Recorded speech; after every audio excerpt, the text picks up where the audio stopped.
Hi everybody. I am just going to swing my door shut quick.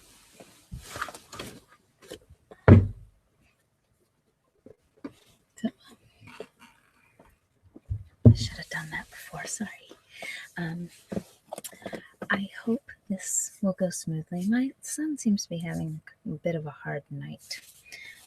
He did a lot of swimming today and is overtired. And sometimes he has trouble staying asleep when that happens. And hopefully my husband can deal with it.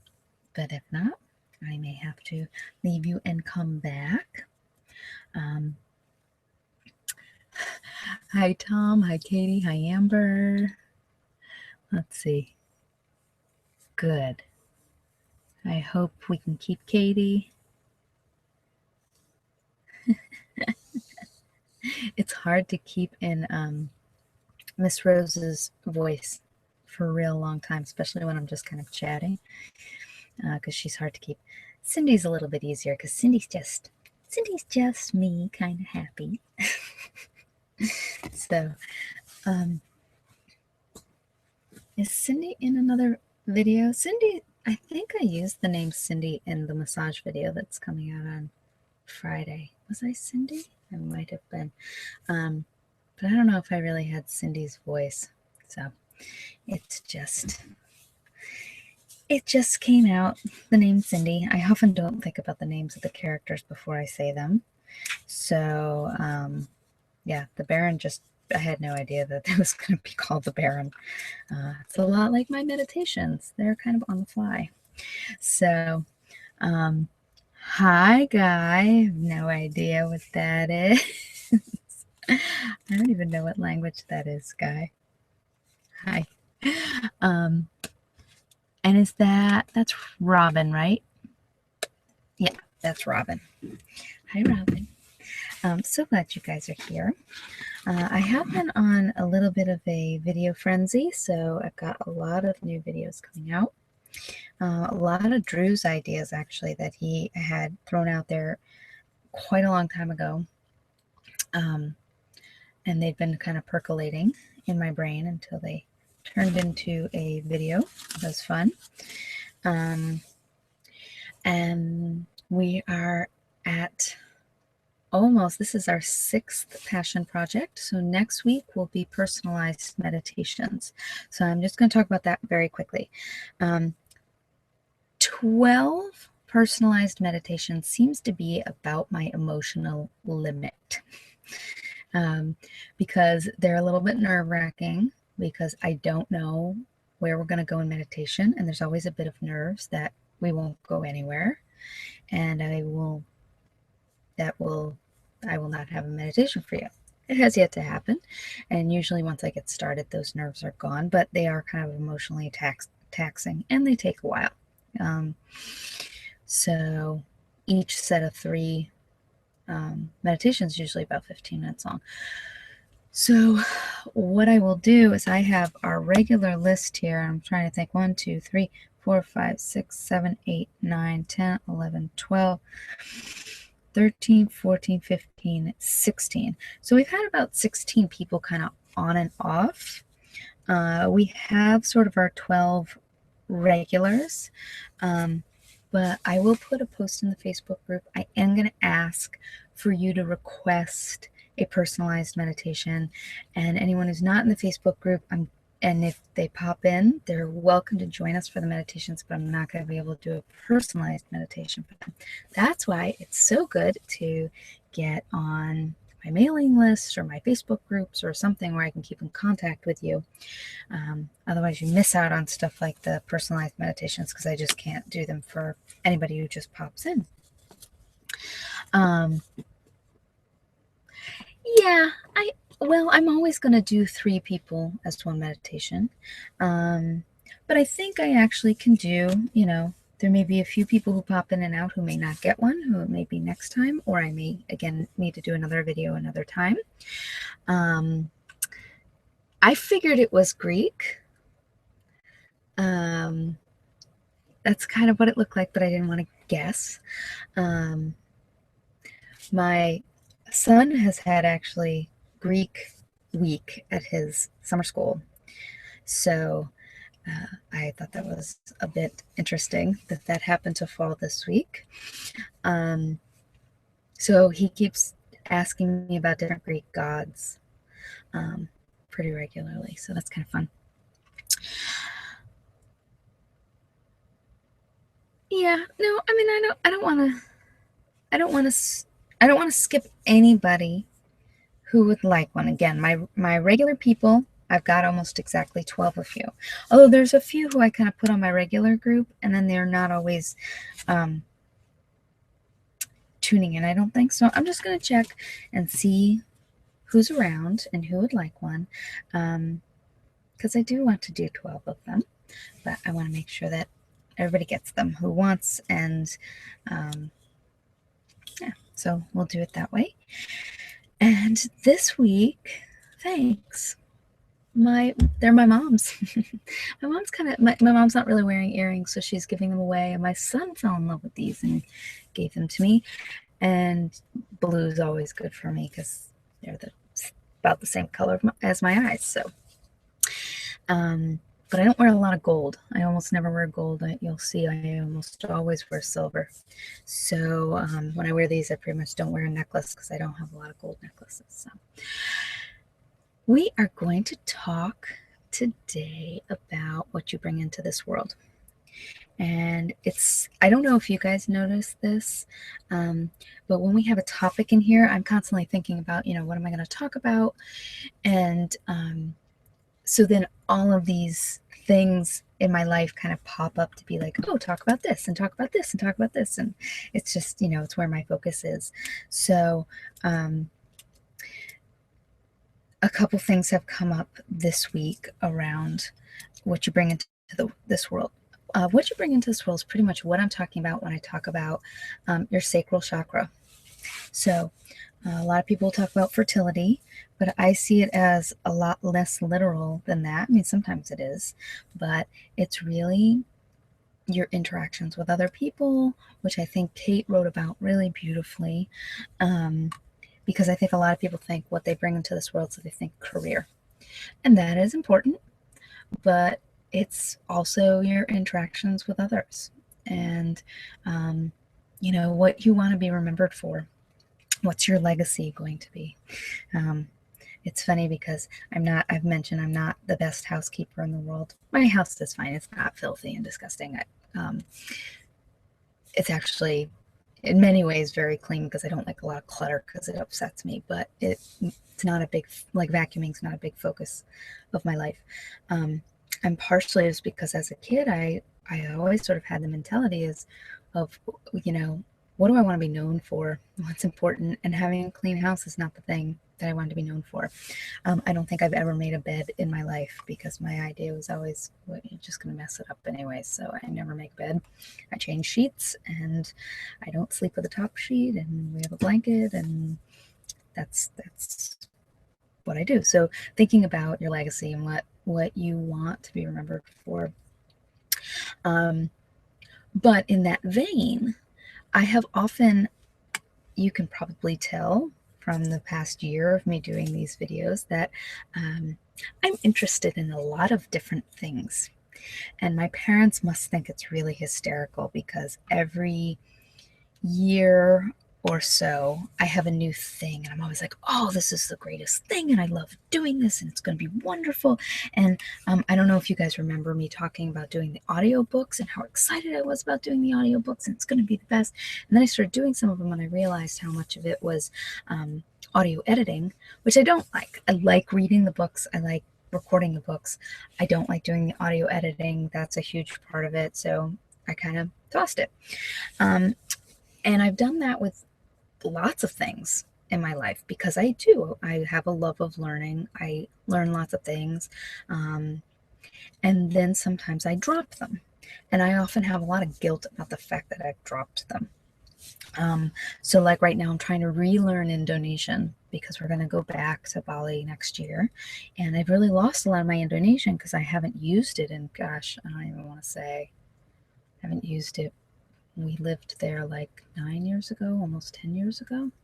So I never use it. I mean, I understand it when people speak, but I can't really speak anymore. I used to speak Spanish almost fluently, but I haven't used that in, gosh, 20 years. So I, again, understand it, but I have a very hard time speaking it. And one thing that so there's a lot of guilt around all of those things. And I've talked about how I wrote this book. I started writing this book many, many years ago, right before we went to Indonesia, because I had some time off of work. We were supposed to go to Indonesia, and then there were problems with going to Indonesia. So there were about 3 months when I wasn't working while we were waiting to go to Indonesia. And I started writing this book, and then I put it down, and I always felt really bad about that. Like I'd spent all this time on doing this, and now it's just sitting there because I never really want to go to all the effort to try and get it published, because it wasn't, I talked to a few agents. Getting an agent is a huge process, and so I never really followed through.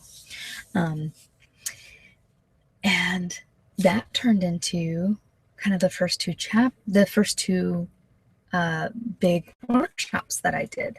So a lot of the writing for Sacred Space and for Destiny was already written and needed to be kind of adapted a little bit. But that had, and if those hadn't been, I probably would not have started the workshops when I did, or they would not have been as detailed, because the idea of raising a child and then trying to write all of the information that I gave through those workshops, it probably would have been very overwhelming for me. So the fact that a lot of it was already written and just needed to be adapted made it really possible for me to do that.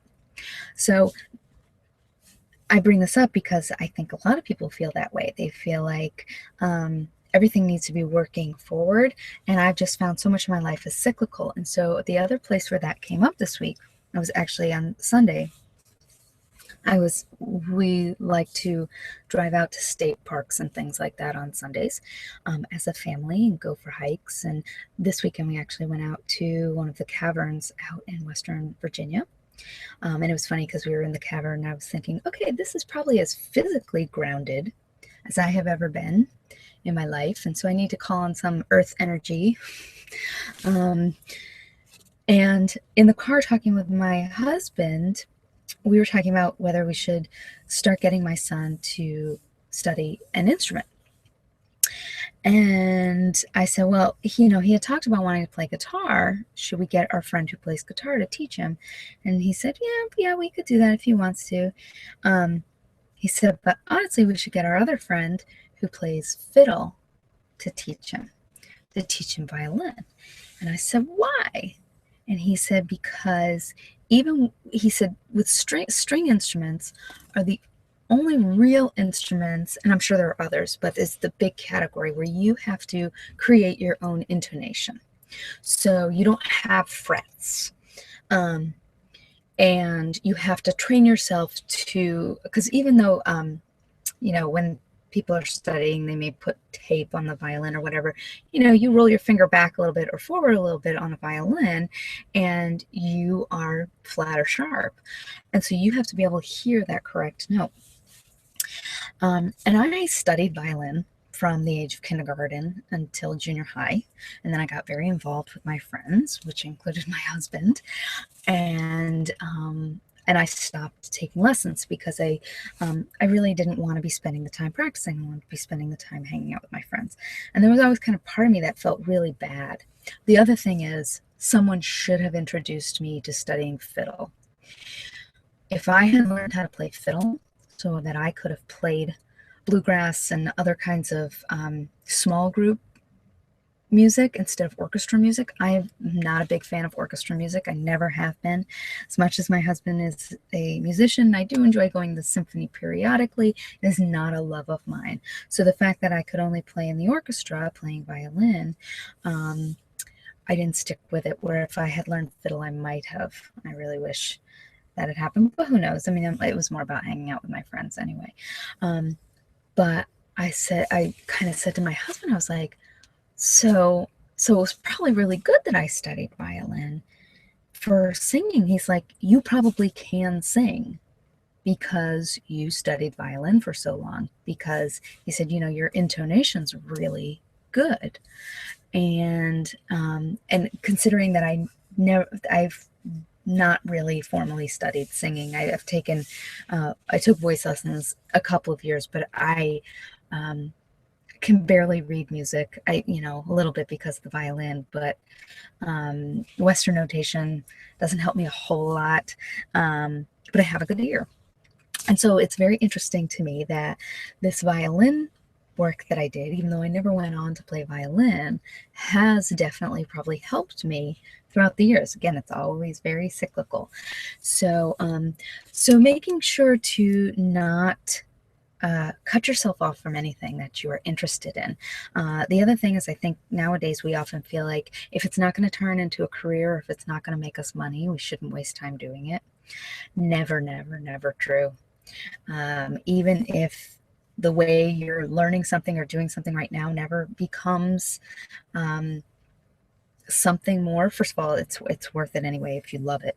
But I am always surprised by things that I studied at one point when it comes back to me at another point. Again, I studied Reiki in massage school, and I didn't do it for a long time because I just didn't have clients who requested it. They wanted massages. They didn't want Reiki. And to see that all kind of come back now and the way that I use it now. So really do follow your loves, follow your passions, even if it helps one person. That's the other thing, that the way this has come back to me, and one thing I wanted to say this week is follow your passions regardless of the outcome. It is something I am struggling with right now. I'm really working hard at it. It is very, very hard for me trying to grow a business to not check my stats all the time, and it's making me a little bit miserable because if I have a book sale, I'm riding high. If I don't, I'm a little bit miserable. And so I have really had to try to divorce myself from the outcomes. There are videos on here like these videos. I make these videos for you guys. These videos are never my most popular videos. I make them for you, and I make them for me. I make them for the people who are in my tribe, the people who really resonate with me. And so that may mean they get 200 views versus 1,000 views in the first month or whatever, because they're not as popular. But that's okay, because I absolutely love making them. They're one of the things that make me happiest. I feel wonderful while I'm making them. I feel wonderful after I'm making them for a long time. And so I will always make them, and I have to be very conscious of not just chasing those numbers, because it's not the most important thing to me. And especially in the world of ASMR, I think you can very much get drawn into the things that will get you lots of views, and the requests that you get that you know would get you lots of views, and they may not be true to you, and it may be very tempting because it's nice to get those numbers. So those are the two kind of big things that I wanted to talk about is, do it for you, do it for the love of it, regardless of the outcome. And you'd be surprised how cyclical it will be, and how it'll all come back to you. I want to check comments quick. Hi, Kate. We're so glad you're here. Yeah, we're going to go to Bali in May, and we're going to take my son. So it's going to be the first time that I'm willing to brave that airplane trip with my son. We're going to stay in an ashram for the first week, and then we're going to stay a second week, and I haven't asked work off for it yet, and I'm going to figure it out, even if it means I have to work from Bali, because we're going to go. I could probably pick up the violin and play E22311 A123 E. I learned by Suzuki Method when I was 5, so that was one of the first songs I ever learned. Oh, okay. Well, that's lovely.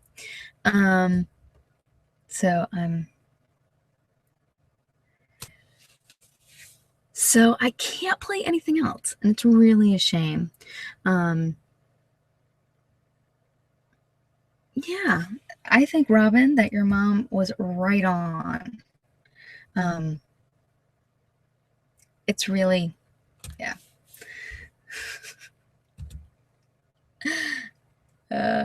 Sorry, let me go back here for a second. Oh, darn. I may have messed something up, but hopefully you guys can still see me. So we are going to, thank you. There we go. Yes, we are sure about blocking. So,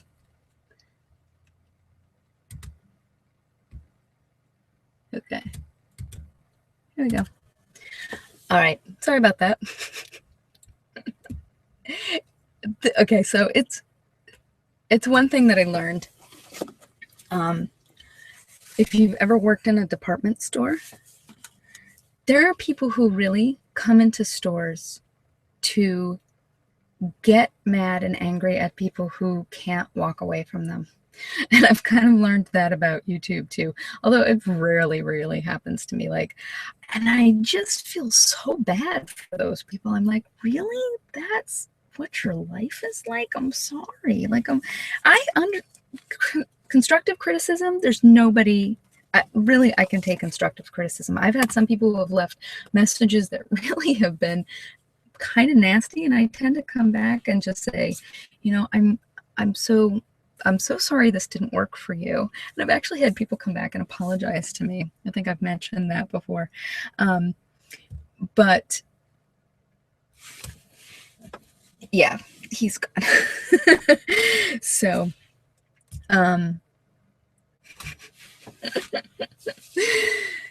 but, and so there are some people who just, I think, because they think you're not going to respond, you're not going to listen to them. Now there are some people who are just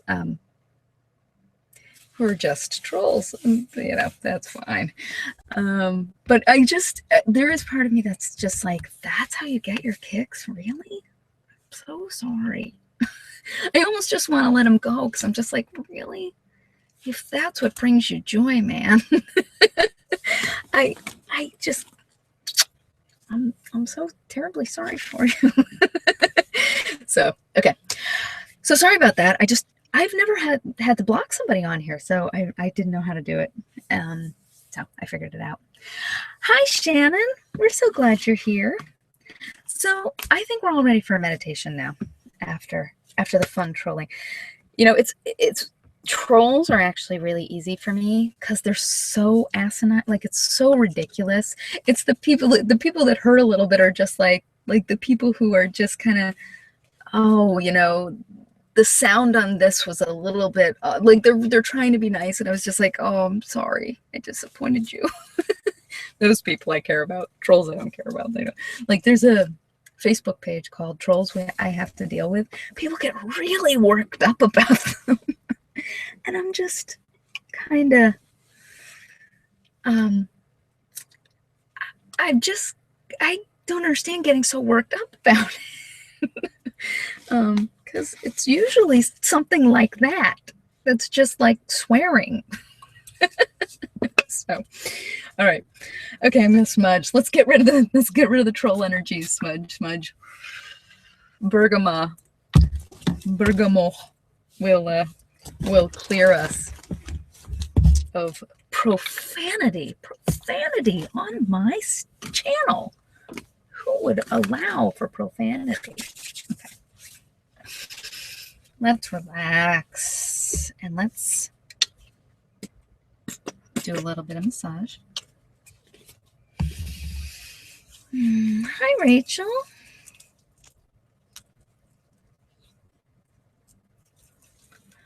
Rachel, we're not really talking about that right now, but you are more than welcome to private message me, and I'm happy to tell you what I can. I've actually made videos about it too. If you look through my channel, I have one on my tips for making ASMR videos is probably the best place to start. And if there's something on there that doesn't really jive with you, let me know. Or you got questions, let me know. Okay, so just everybody get comfortable. Close your eyes.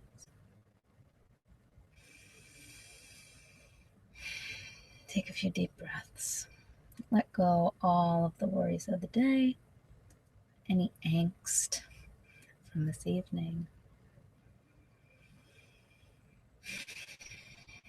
And I want you to find yourself walking through a Japanese style garden. So mostly trees and stone. And it's so peaceful and calm. Each deep breath in,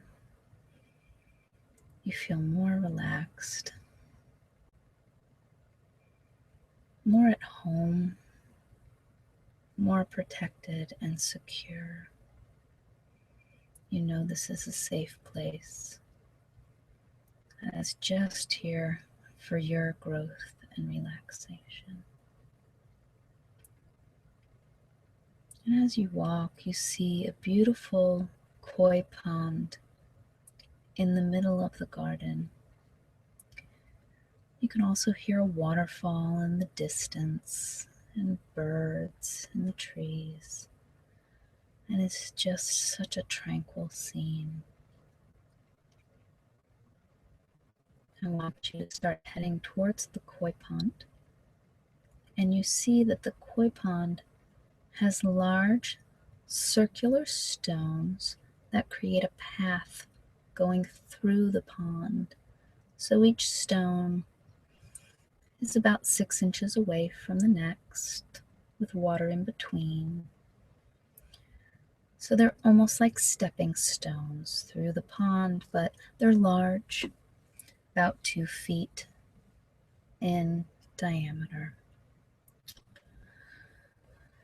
And so you feel comfortable stepping out on the first one, and then taking a few more steps along the path.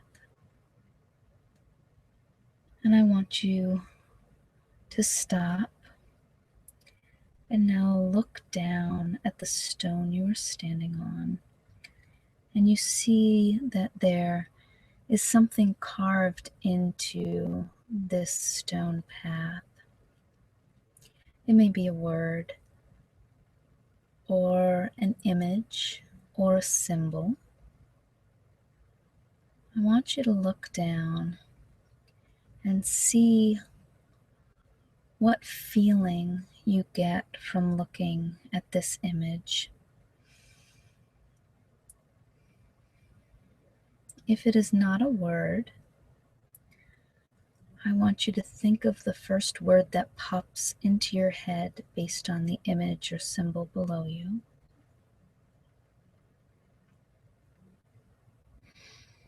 What does this symbol make you think of?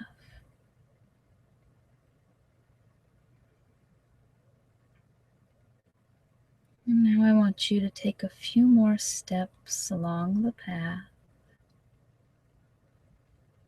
and then stop again and look down at the stone beneath your feet. What is the image that is there? What does it make you think of?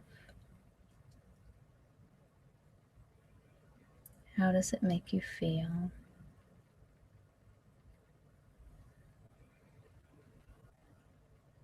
What meaning does it convey for you?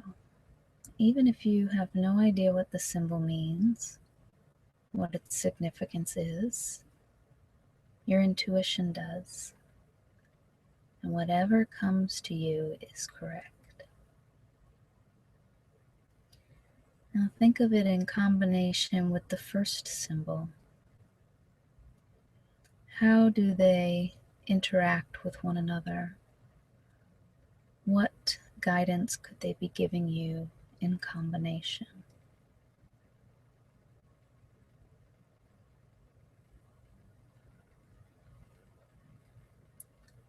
Now I want you to take a few more steps and again look down at the final image that you will see. Again, how does it make you feel? What does it make you think?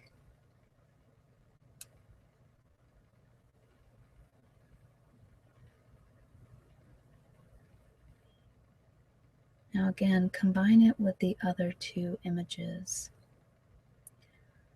Do they form a sentence?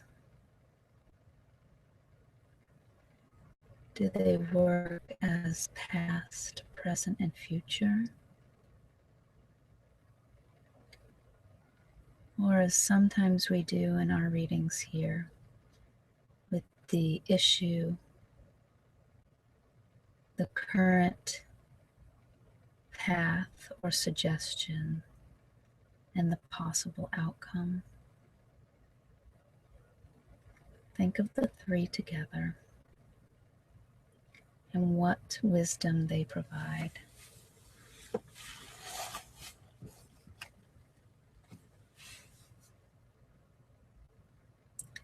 And now I want you to continue walking along the path as it leads to a small gazebo or pavilion in the middle of the pond. Walk to that pavilion, and inside you see one of your guides seated in the pavilion. Greet your guide. You may ask their name if you have not met them before. I want you to ask them any questions you may have about the wisdom you just received and what the symbols may mean if it is still unclear.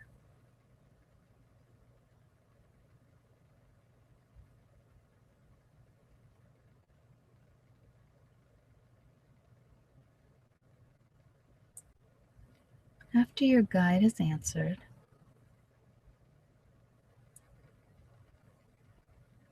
your guide leads you to the edge of the gazebo where you can look down into the pond.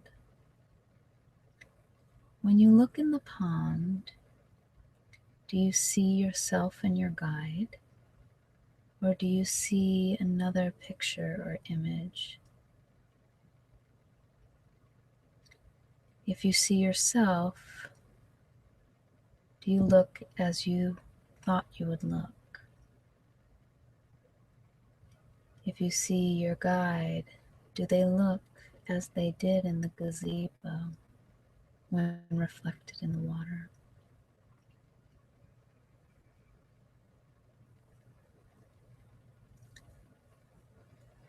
If you see yourself and your guide, what are you wearing? What are you doing? Are you holding anything? What further clarity can this image give you?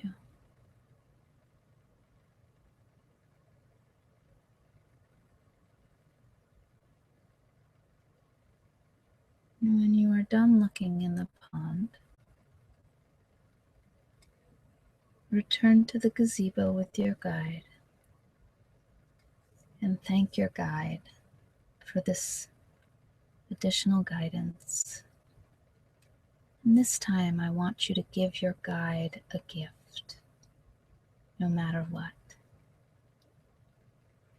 What do you give them?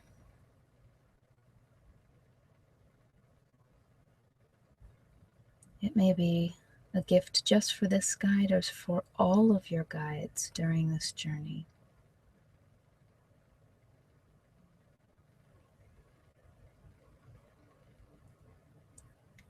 Once you have bid your guide farewell,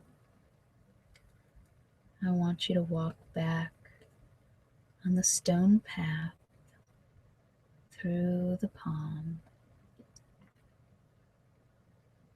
and into the Japanese garden along the path, feeling that tranquility and relaxation. And you know, whatever wisdom you have received, there is no urgency. Only baby steps need to be taken if you need to move forward in a new direction.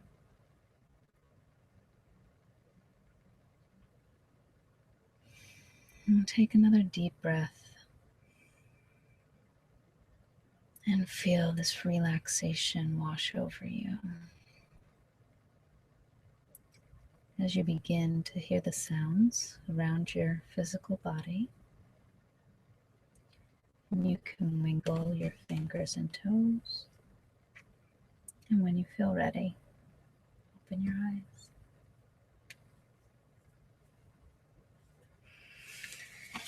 And if you have anything to eat or drink, I would recommend having it now to help return to your body. I am going to have a vitamin C drop.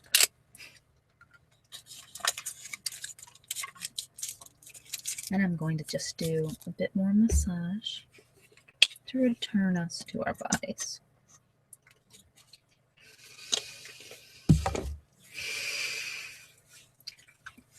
Just circling the energy between you and me. I hope you are feeling more relaxed. I definitely am. That is the big gift that guided meditation has given to me. It is able to totally change my mood in such a brief amount of time.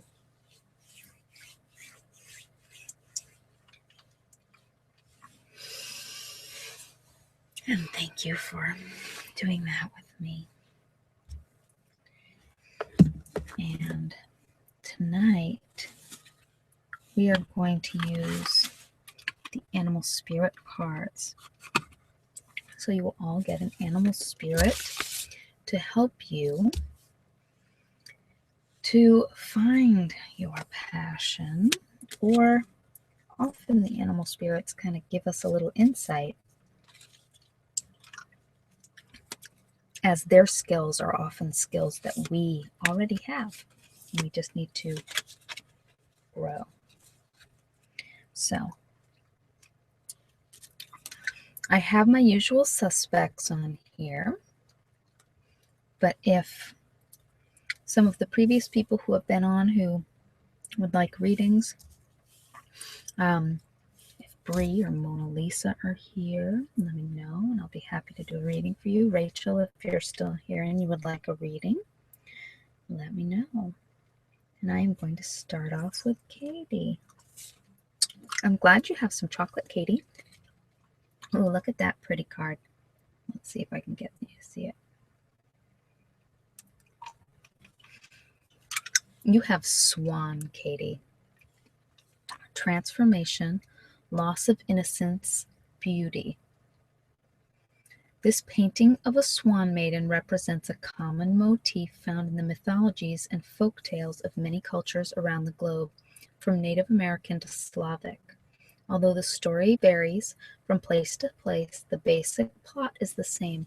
A young man finds the feathered robe or skin of a swan maiden, a goddess-like creature, which she has temporarily shed to assume a human form. Although the youth attempts to hide the feathers from the maiden, which allows him to possess her, the swan finds its feathers, assumes its animal form, and leaves the youth. The lost swan thus symbolizes the departure of youthful innocence and the passage to maturity. In some versions of the story, the swan dies. In Greek mythology, the swan song is the beautiful song sung by the swan just before death. So, transformation can be scary, Katie, just like with the Tower card or the Death card.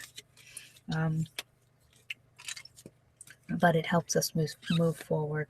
Now, you have this deck, Rachel. it's a beautiful deck, and I really wish they would do more decks where they have a picture on one side and the description on the back. I really like oracle cards like that, but they don't make a lot like that. I guess because most people don't want to see the picture in case that'll influence them, but I always pick from the top anyway. So, okay, V. V, I assume you're at work and not here. I'm going to pick a card for you. You have bear. The symbology of bear is healing, divinity, and invulnerability. The bear has symbolized divinity and healing in many cultures. The Ainu people of the northern island of Japan, so I'm sure I pronounced that wrong, believed the bear was a mountain god. In India, bears are believed to prevent disease. Children are allowed to ride on a bear's back to avoid sickness. And among the Finno-Ugric people, the bear was god of heaven. The bear has figured prominently among native peoples who regarded it as a spirit helper.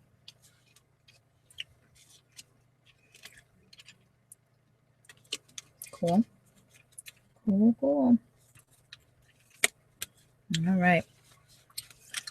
I'm going to read for Mindy. I don't know if Mindy's been able to make many of these, though. How many decks do I have? You've seen them all.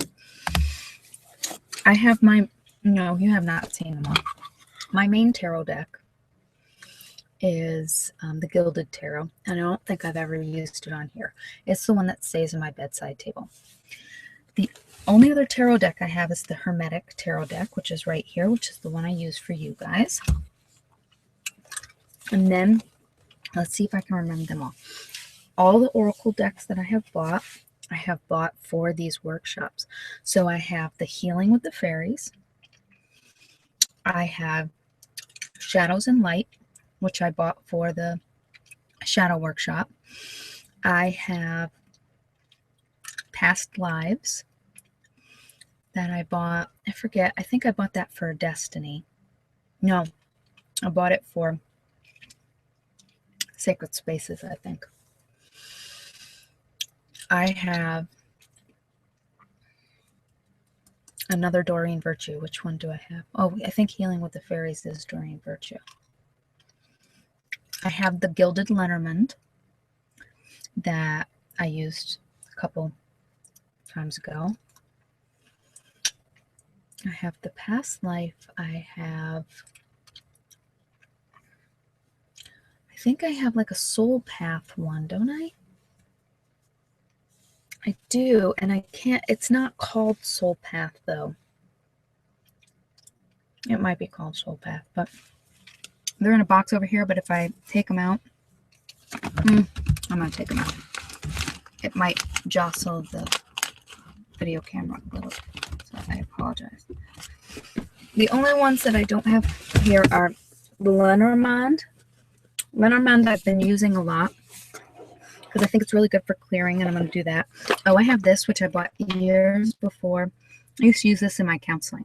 Power Thought card, Oracle cards. Oh, Life Purpose. That's what it's called. Life Purpose. Past Life. Healing with the Fairies, which is actually helping to prop up my my camera. This one, and then the animal deck that I'm using right now. I don't think I'm going to need another deck real soon. I love them. I have to really rein myself in. And then I also have the Ruins. And then I have that little deck that we made with the gods and goddesses. So I have that one. Oh, that's nice. I'm happy to do a reading for you. Hi, Diana. Diana, if you go to Facebook and you look up the Passion Project, you can request to be added. And that's how. Good. Diana, I'd be happy to read for you. And Rachel. And Rachel, maybe I'll read with a different deck for you since you have this deck. I'm so glad you guys are here and found us. All right, so now I'm reading for Mindy, right? I did not read for Mindy yet, did I? No, that's what I was getting ready to read for. Okay, Mindy has the scarab. The symbology is regeneration. It doesn't have multiples. Usually they have 3 for symbology. To the Egyptians, the scarab, a type of beetle, symbolized the powers that govern the celestial bodies. A great scarab was thought to roll the sun across the sky. This belief arose from a scarab's habit of shaping a piece of ox dung into a ball into which it laid its eggs and rolling it about, generally from east to west. Interesting, I didn't know that. Scarab-like jewels were often placed in tombs of deceased relatives to give them the power of the sun and to facilitate their resurrection. Maybe scarabs on the back of these earrings too, I can't remember. I think there are. Kind of pressed into the metal. So that is for Mindy, and now I'm going to read for Tom. Let's see. If you can find Diana. Yeah, see, that's a problem. It's so much easier to have people request it because otherwise you have to try and figure out who they are on Facebook. The next deck on my wish list.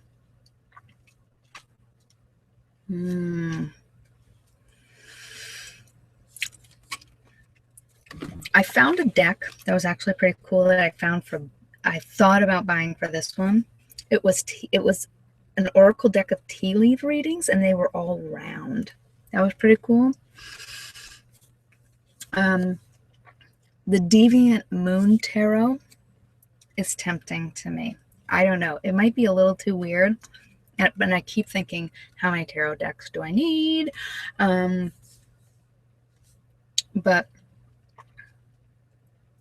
then I'm also interested in the Shapeshifter one. I know some of you guys have checked out. So Tom has wolf. The symbology is creation, healing, and purification. Although portrayed as a marauding villain in many European cultures, wolves are deities in Native American cosmologies and are a popular totem. Like the raven, which also appears in this painting, the wolf is a hero and creator. In some legends, she is the trickster sibling of the coyote. I'm never going to say this right. The Kulit and the Macaw of the Pacific Northwest ascribe healing power to the wolf and perform a wolf dance in the skin of the animal to cure the sick. I think that's everything you need on that one. So that's for you, Tom. That's a nice one. Kate, you are next. Sorry, let me catch up. Hi, tarot reader. Well, tarot reader, tell me first of all, if you want me to call you something else, let me know. And if you would like a reading with this deck, let me know if you want me to pull a card for you.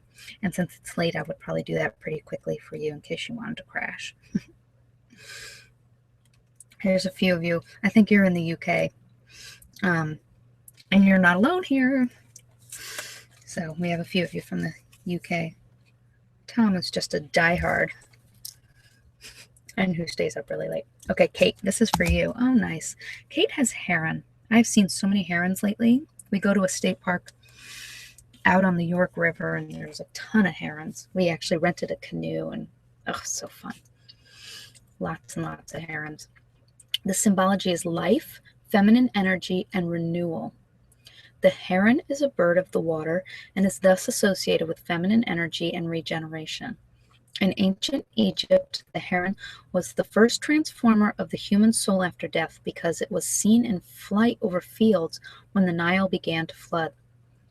It was associated with fertility and renewal of life. In the Roman epic, the Aeneid, The heron is again a symbol of renewal and depicted rising from the ashes of the burned city of Ardea. I have not read all of the Aeneid, which is kind of embarrassing, but I haven't, as much as I love that kind of stuff. Tom, I think you have. I mean, Tom would come to my live events way back, like when I first started doing them, when they weren't even workshops. It's been, yeah, you're always here, and it's wonderful. Well, that's good. It was probably a wolf. I always recommend, too, that, hi, Amalia. Let me know if I'm pronouncing that right.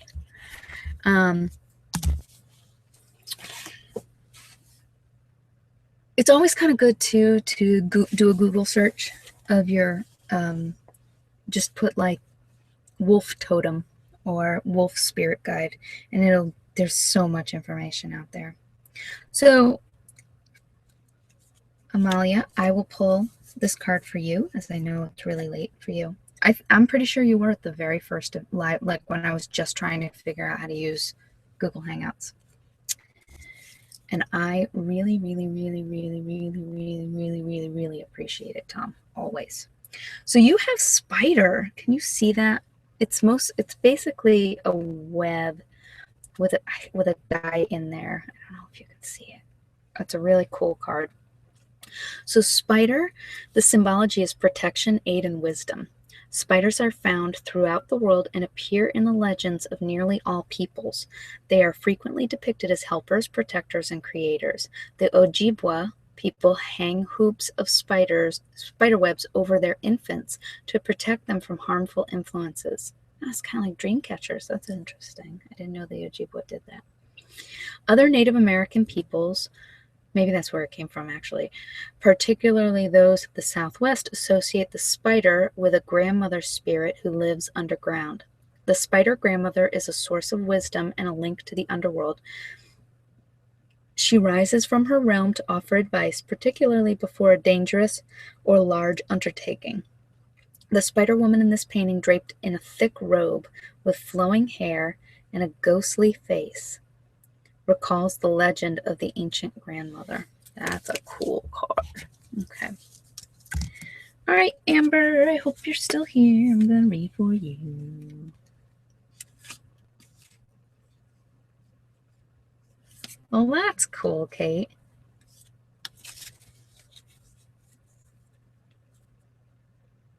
Yeah, tell me about it. Were you like the myth of Mexico City where the bird landed and that's where you lived? I'm glad you like this deck, Katie. I like it too. I tend to do, I don't know if any of you guys use the Leonie Dawson Life and Biz workbook, or one of the things she does is she has you do card readings for each month during the year. And I do like a tarot card, but I also did one of these. So for each month, I can go through and see what's my animal with the symbology for that month. Let's see. All right. So this is for Amber. Amber has cow. And the symbology is fertility, purity, and divinity. The cow is among the most ancient and sacred animals. In Egypt, a cow sculpture with a golden sun between its horns was paraded about in the nocturnal passion play depicting the death of the god Osiris, an annual event performed in the Egyptian All Souls Day. I didn't know the Egyptians had an All Souls Day too. Interesting. The cow figure itself represented Isis, the wife of Osiris, who was in search of the body of her dead husband. I know that myth. Isis, the foremost Egyptian goddess, was associated with abundance and fertility. Interesting. I like that Isis version. So that is for you, Amber. I'm glad that was interesting to you, Amalia. You know, I've thought about creating my own deck, but I'm not really an artist. I would have to find an artist whose artwork I really liked. Oh, there you go, Tom. That would be awesome.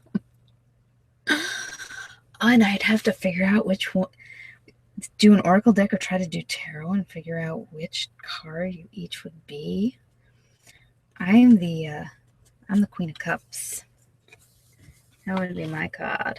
We could at least be the court cards. That would be a little bit easier. Put us each on a court card. Yeah, I would love to. I mean, I would love to, I don't know. I would love to make an oracle deck almost more than a tarot deck and just keep it really, really positive, really positive. Like these are the suggestions for how to work with this. Where with tarot, I think sometimes it can be scary. Like I actually emailed V because I'm finding the Lenormand really negative, and V basically said she uses it. It can be really like, this is the way it is, and she uses it to read the energies and then change them so that she can change the energies if they're not going the direction she wants. I think that's gorgeous. So Robin, you have the leopard, and the symbology is stealth, strength, and purity.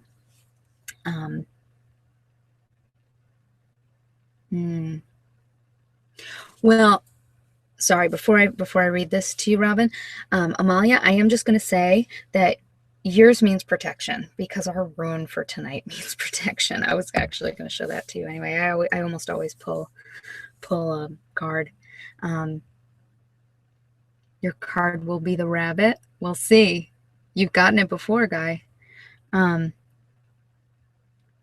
We could be pentacle card. Why pentacle cards, Tom? I think we're more likely to be like cups.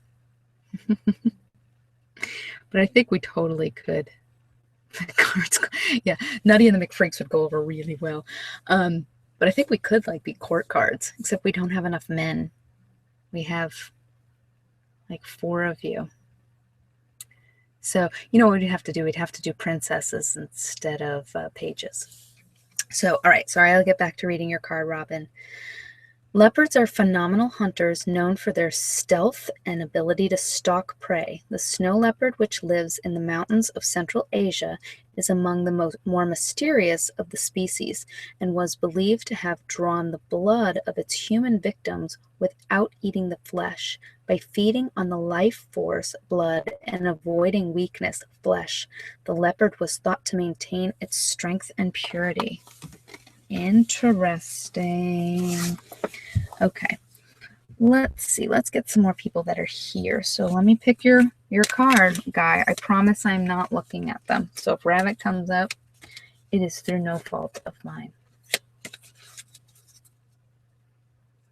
Oh, because I always pick pentacles for you guys.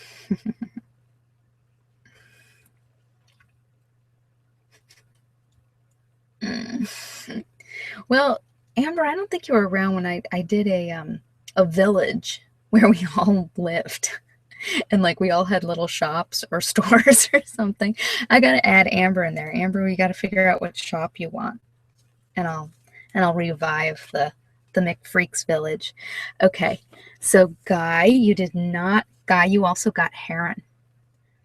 So this is life, feminine energy, and renewal. So you did not get rabbit. So some sort of regeneration, which probably is about right for Guy. Shannon, why don't I pull a card for you? Oh, if I actually make animals of each of us, wouldn't that be cool? I don't know, like an oracle deck would be fun. What would be fun is do an oracle deck and let you guys pick who you're going to be. So you guys could each give the basic outline, and then I could write like the details on it. Oh, we could totally do that. We could totally do that just through Facebook. I like that idea. Shannon also has the wolf. So creation, healing, and purification, Shannon. I'm not sure if you're still here. I hope so.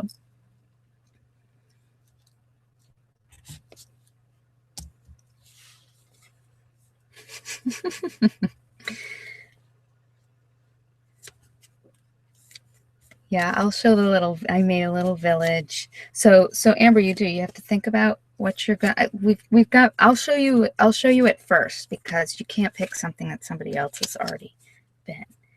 Katie has a little castle. I think Kate runs our library. I think Drew has our museum. I did that like 9 months ago. That was fun. Well, now we're just pulling all the same cards. So, Diana, you also have Heron. Everybody's going to get Heron now. So we're going to have to Google Heron and find out more about Heron. All right, and now Rachel, if you're still here.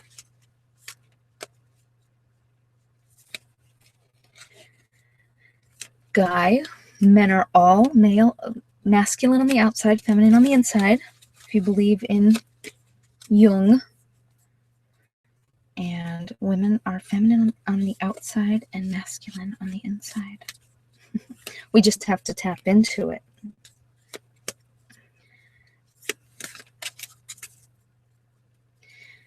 Okay, Rachel, you have, let's see if I pull the same cards I've been pulling. Yep, Rachel has leopard as well, so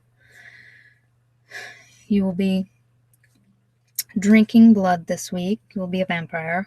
Stealth, strength, and purity. And let's see. Let's read for some of the people who are not here, but I know we'll probably watch this. So let me pull one for Samira. I bought these cards in Asheville. I'm very drawn to metaphysical shops. We actually, when we were out at the caverns, we ate at a really cute little metaphysical shop. These hippies that made us lunch, and it was so nice. So Samira has Hawk. Oh, beautiful card. Healing, vision, rebirth, and spirituality. There are many species of hawk, each with its own legends and associated folklore. The birds have symbolized healing, freedom, vision, and rebirth. In Egyptian mythology, Isis, the goddess of abundance and fertility, assumes the shape of a hawk as she gives birth to her son, Horus, who then dies and is reborn. She also becomes a hawk to join her husband, Osiris, in the underworld. Oh, so Isis is cow and hawk. Interesting. Native Americans associate the hawk with potent magic and use its feathers in healing rituals and ceremonies to bring rain. We have a hawk feather around somewhere that we found in the woods. I've been collecting lots of feathers. It's one of the ways I get my son not to whine when we're going for a hike, is we bet on who's going to find the first feather. So that's for Samira. Yeah, I'm pretty sure Carl Jung is the one that talked about the masculine and feminine. I may be talking out of my butt, as I occasionally do, and you'll call me on it, Guy. But I'm pretty sure that it is a Jungian theory. All right, so this is for Brittany. Brittany also has hawk. I promise I am shuffling these. It's what always happens, Nidian. Like, I don't know. We all get like in sync, and then we all get the same cards. I shuffle them every time. All right. So that's for Brittany. I will pick one for Sophie. Sophie. Oh, Sophie got the one I pulled this evening, which is Dolphin. That's what I pulled for me. I actually pulled two, but I pulled Dolphin and Kingfisher. Dolphin is life, feminine energy, and sexuality. The dolphin is associated with feminine energies and the primordial waters of life. And Guy, let me talk a little bit more about that too. I think a lot of times when they talk about feminine energy in terms of water. So they talk about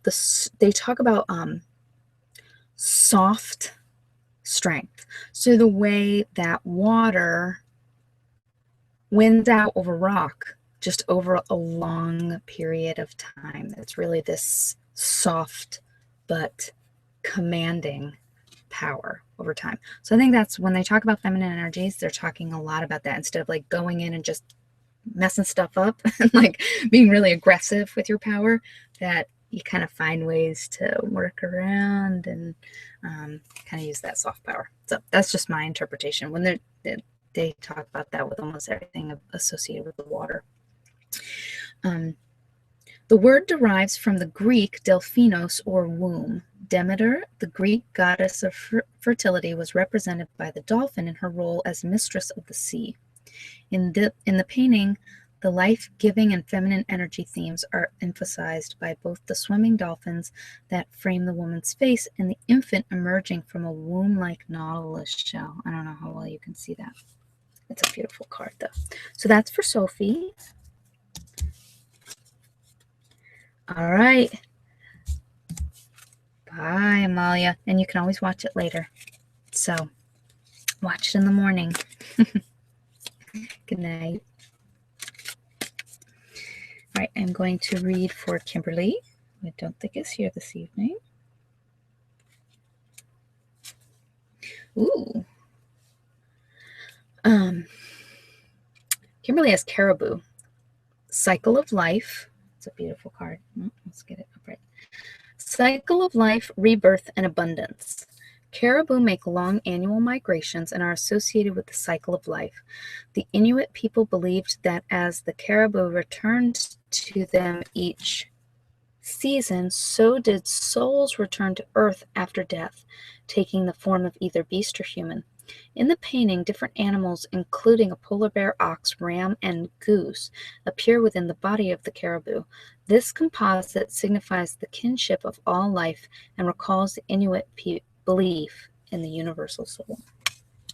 Cool. Beautiful card. I will read for Sarah, for Medusa. Don't know if she's here. Well, I know she's not here. She'd comment, but I don't know if she'll watch this. Anima and Animus.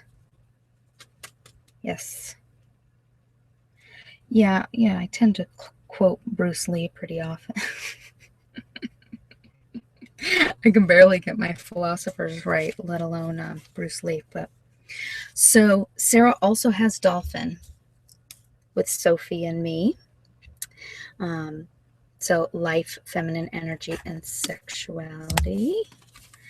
And since I'm doing it, I might as well pull one for Bree and one for Mona Lisa in case they jump in. So one awesome thing, I bought a new super fancy camera. So Bree, you also have Hawk, healing, vision, rebirth, and spirituality. And seriously, I mean, look at how many cards there are on this deck. And I have pulled like 10 for all of these people. So I bought sort of the top of the line webcam for 2015. It actually has like binaural speakers because this camera, the little kind of clip broke. So now I have to like attach it with a rubber band to my Blue Yeti. Oh, interesting. So Mona Lisa, if you end up watching this, you have dog. Devotion, protection, and service. Dogs have long been the domesticated companions and servants of humans. They have also frequently been sacrificed for the benefit of a master or group.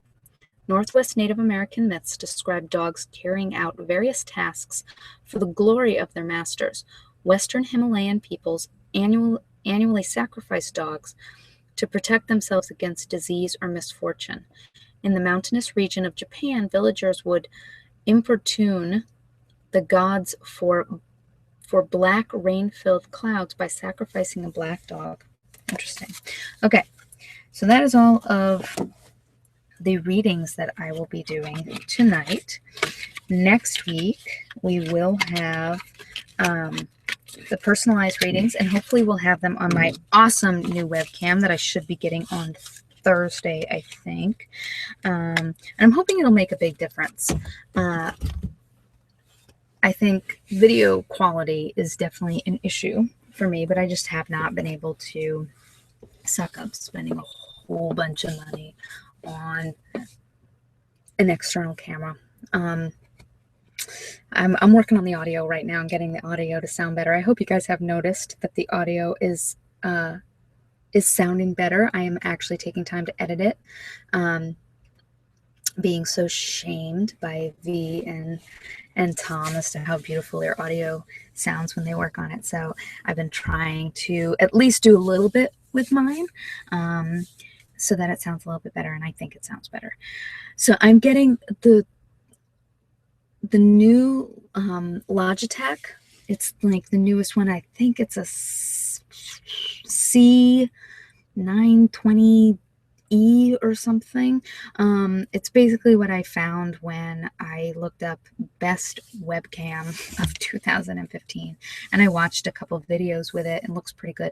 I'm really curious to see how the audio sounds, since it does have speakers on either side of the camera. I have a Logitech right now that I am embarrassed to say I think cost me $15 on eBay. And I honestly think it's been a pretty darn good camera for that.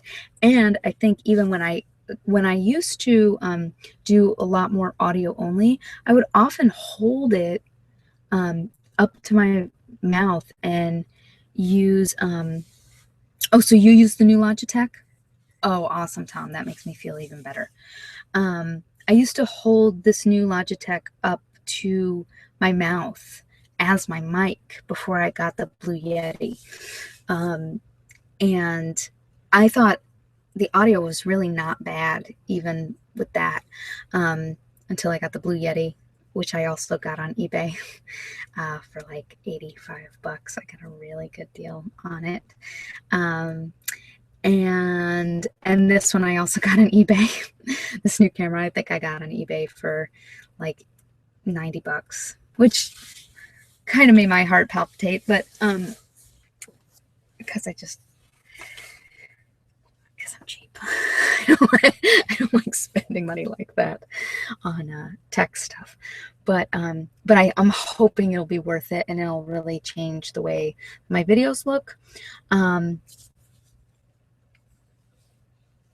Good. Yeah. See, I don't think you have to have terribly expensive. Like, I've used this Logitech for, more than 2 years, and it's really been okay. And I'm hoping, I figured if I have to buy one anyway because it broke, I looked at getting like the next model down, the Logitech kind of from last year, and it was $65. I was like, for a little bit of extra money, like if I could have gotten that one for $15, I would have just gone with that one. But if this new one is an extra like $15, whatever, to get the newest, what they're saying is the best, then I'm gonna get it. I'll do a video probably showing it to you with this camera, so I can just show you how it works, and then I'll like tack it onto another video where you can hear the new the audio and the video from the new camera. I'll probably just paste those together, and I'm gonna try to start doing more personal ones, because I just did a kind of one-off video the other night while my husband was putting my son to sleep, and just kind of chatted and showed people around my garden. And although it didn't get a lot of views, it got a lot of really nice comments, and people seem to really like it. I'm always surprised that people want to hear me just kind of talk about my life and stuff. So I don't do a lot of those, but if people like them, and if kind of we're able to connect more through me doing those, I'm going to try and do a few more of those where I just kind of chat. And if I have a good webcam to do that with, I may do like at least once a month, like let's walk around my garden, see how my garden's doing, and then we'll hang out in the hammock for a little bit. And might get some more people to get to know me a little bit better. So you want another magical unboxing? Okay, I will. Next time, I'm going to get another wine box at the end of the month. So I've been kind of broke. So I've been cutting back on non-essential boxes because So I just haven't gotten very many boxes lately. I've been putting Julep on hold and stopped getting HelloFresh for the summer because, and I hate to say it, I love HelloFresh, but HelloFresh cannot handle the summer weather down here because they don't pay for a refrigerated truck. It just gets sent by FedEx. It works fine depending on when FedEx delivers to your house, but FedEx delivers to my house at the end of the day. So I have a feeling that my HelloFresh box sits in a FedEx truck all day. And when it's 100 degrees out, greens cannot survive. And so they get to me. I got a few boxes where, and they do really try. They would always give me a discount when I would comment that, you know, I got something that wasn't right. But I just don't think that it can survive a FedEx truck in these summers. So I will. Yeah, the only one I really know that I'm getting is the wine box because honestly, like we drink wine around my house and it's cheaper for me to get the 6-bottle wine box than to go to the grocery store. And, you know, with the wine box, I tend to get, everything tends to be pretty good for a low price. When I go to the grocery store, like I got a Pinot Gris the other day. It was really inexpensive, but it had a lot of really good reviews, and I hate it. I hate it. I've had to like make wine coolers out of it so I wouldn't just waste it, but I hate it. And so it's kind of nice, like if I'm going to spend $12 or $13 on a bottle of wine, which is not much, honestly, although I have found I did get a $6 bottle of wine at CVS the other day. It was so good. Behringer, if any of you guys like wine. Behringer wine. My sister introduced me to it. Behringer wine at CVS. It was on sale for $6. It was a good bottle of wine. But I often, you know, will try to get cheap wines and then I don't like them. So with the wine box, I almost always at least like them. It's been very rare that I've gotten something that I just didn't like. And then I love some of them. So I am still getting that because it's actually rather frugal. But I'll try to do a nice unboxing, or I'll do another like Miss Rose magical wine thing.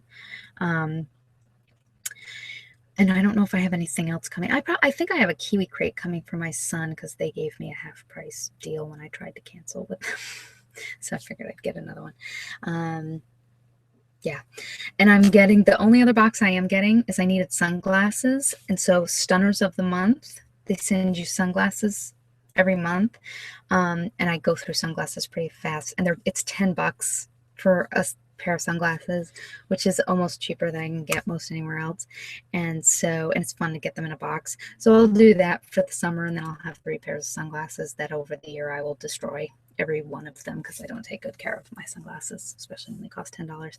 Because the one time I bought expensive sunglasses because I thought I was going to Thailand, I lost them within a week. So, all right, this was fun, guys. I absolutely love doing these with you guys. And anytime you guys have suggestions, you guys know I don't take a lot of suggestions, but I'll take suggestions from you guys any day. So Katie, you know, the fact that you want another magical unboxing, they don't get a lot of love, but as I've emphasized in this video, if you love them, that's a lot more important to me, knowing Katie loves these videos. So I will do them for Katie, even if it's just for Katie. And they won't get as many views, and I don't really care because I know Katie loves them. It's like the movie star ones. I will never go to a hotel. I'm hoping we're going to a hotel at the end of the month. I will never go to a hotel without taking my video camera because Katie loves the movie star videos. So anytime I travel, there will be a movie star video, even if it's just for Katie. So I love you guys. We will chat in the Facebook. I need an update on Kate's heron story, but I'm probably going to crash out here in a few minutes. So I'll be around same time next week, and then I think we may take a few weeks off because I know Kate's got a retreat, and I'm going out of town, and then we'll do a hangout with everybody, and I'll do a little meditation on there too, but it'll be more about hanging out than meditating in case people don't mute themselves and all that stuff. So, all right. Good night, everybody. I'll see you next week. I know you love them, Katie.